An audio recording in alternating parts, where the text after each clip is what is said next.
आनंद आनंद परमानंद सतगुरु मंगनानंद जी साहिब सत्संग आश्रम, डेरा सतगुरु प्रीतानंद जी साहिब धाम निंगाणा, जिला भिवानी, हरियाणा के सौजन्य से संतों का मार्ग, संत मत परमेश्वर प्राप्ति की वह विधि सिखाता है जिसे सब संतों ने खोज करके अपनाया और सफल पाया है।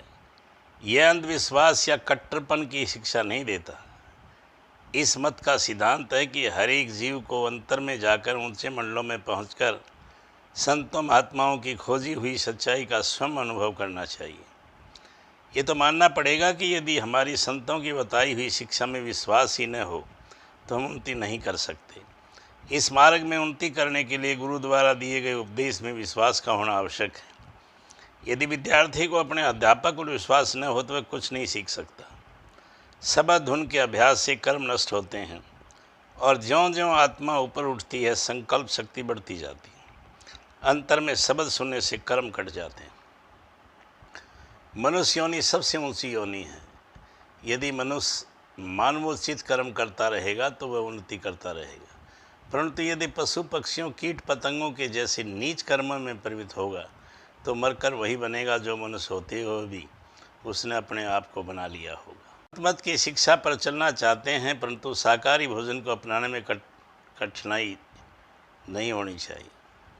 कुल मालिक ने मनुष्य शरीर की रचना इतने अद्भुत कौशल से की है कि जो कुछ बाहर संसार में दृष्टिगोचर होता है वह सब मनुष्य के अंदर भी रख दिया गया है। जो ब्रह्मंडे सोई पिंडे, अर्थात सूक्ष्म रूप में सारा ब्रह्मांड हमारे अंदर है, वह सृष्टिकर्ता भी इसी शरीर में ही बैठा है।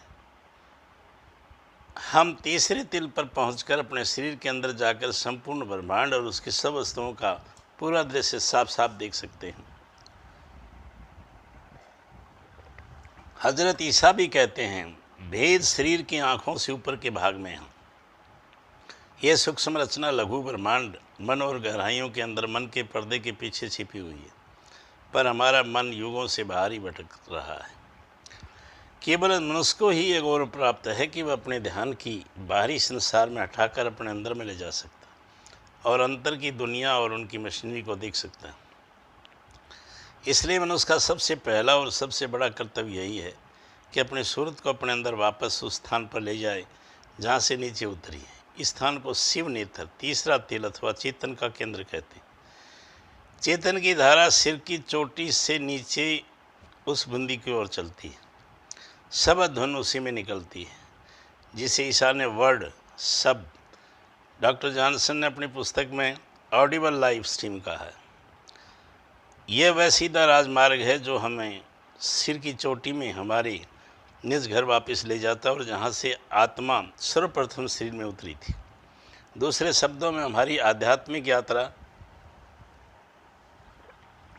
पैरों के तलमे से प्रारंभ होकर सिर की चोटी पर समाप्त होती है। जब हमारी चेतना हाथों पैरों में सिमटकर तीसरे तिल में इकट्ठा होती है, अथवा ये कह लें कि जब आत्मा स्थूल शरीर से पृथक होती है जिसमें कि वह लिपटी हुई है, तो हमारी दुर्बलताएं, हमारी कमज़ोरियां दूर होनी आरंभ हो जाती।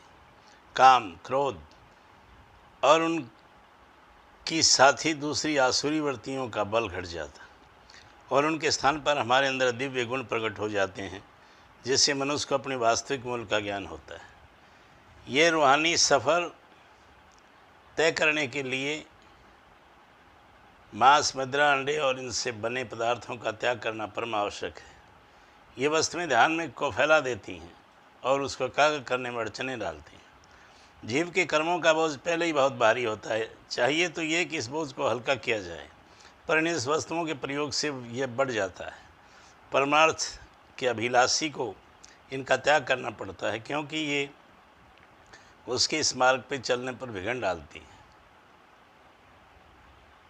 मनुष्य शरीर में अनेक ऐसी शक्तियाँ सोई और दबी पड़ी हैं जिन्हें उद्यम करके धीरे धीरे जगाया, विकसित किया जा सकता है।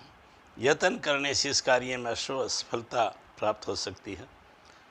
जब बालक को पाठशाला में भेजते हैं तो अध्यापक बाहर कुछ घोल कर बालक के भीतर नहीं डालता, वह केवल बालक के अंदर सोई हुई विद्या ग्रहण करने की शक्ति को जगाता है। ये काम धीरे धीरे प्रतिदिन के अभ्यास से होता है। यही नियम आध्यात्मिक शक्तियों पर लागू होता है। इस सत्य का वास्तविक प्रमाण तो पर्दा हटाकर अंतर में जाने से मिल सकता है। हमारा शरीर परमार्थी खोज की प्रयोगशाला है। सूरत की धारा को अंतर में ले जाने से ही रूहानी सत्यों का ज्ञान हो सकता है और प्रमाण मिल सकता है। यदि हम ध्यान को पूरी तरह एकाग्र कर लें, अर्थात शरीर के रोम रोम में फैले हुई सूरत की धाराओं को तीसरे तल पर इकट्ठा करके बाहर देखने के स्थान पर अंदर देखने लग जाएं, तो हमें ज्ञान हो जाएगा कि हमारा अंतर प्रकाश से भरपूर है तथा उसमें असंख्य मंडल जिनमें शब्द का अखंड कीर्तन हो रहा है।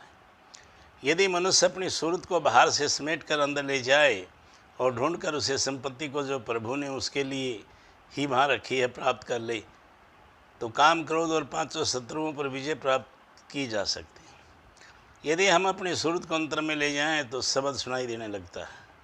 ये अत्यंत तकनीकी प्रतिक्रिया है जो किताबों लिखकर नहीं समझाई जा सकती। यह प्रतिक्रिया किसी देहधारी संत सद्गुरु से ही जानी जा सकती।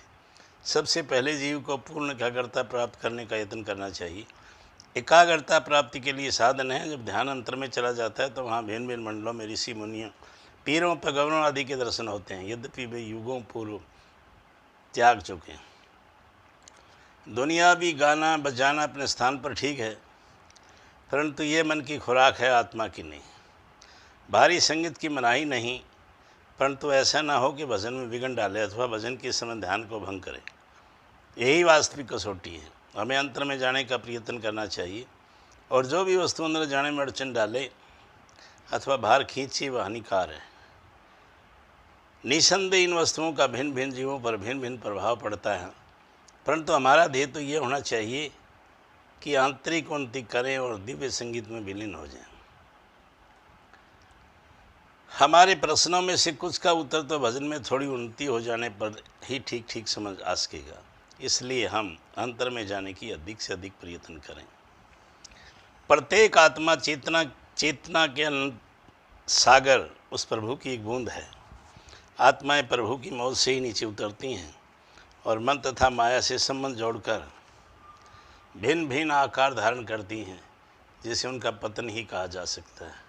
फिर किसी पूर्ण महात्मा की शरण में जाने पर ही उन्हें अपने दिव्य स्रोत का ज्ञान होता है। उस महात्मा के उपदेशानुसार अभ्यास करके वे अपने निज घर को लौट जाती हैं और वहाँ से नीचे उतरती हैं। अंत में प्रभु रूपी समुद्र में ही विलीन हो जाती हैं, जिसके कि वे कतरे अथवा बूंदें। अपने पूर्व जन्मों के शुभ कर्मों के मालिक की दया मेहर से ही जीव को पूरे गुरु की शरण प्राप्त होती है। आत्मा सर्वव्यापक है और जब इस पर मन और माया के गिलाफ उतर जाते हैं, ये शब्द में विलीन हो जाती है। संतों का कहना है कि पत्ते पत्ते दाने दाने में आत्मा है। वनस्पति में शीश जीवों में इसलिए कम चेतना है कि भौतिक संसार में मन आत्मा पर हावी है और तत्वों की कमी के कारण निम्न योनियों और जीवों पर मन पूरी तरह चेतना युक्त नहीं है। एक आत्मा और दूसरी आत्मा में कोई अंतर नहीं है।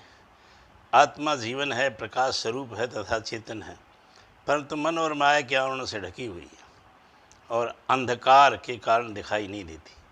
निचली योनियों के जीवों में यह अंधकार बढ़ता जाता है और प्रकाश व चेतना घटते जाता है। ये कहना ठीक नहीं कि पिछले 3 युगों में पूर्ण संत संसार में प्रकट नहीं हुए।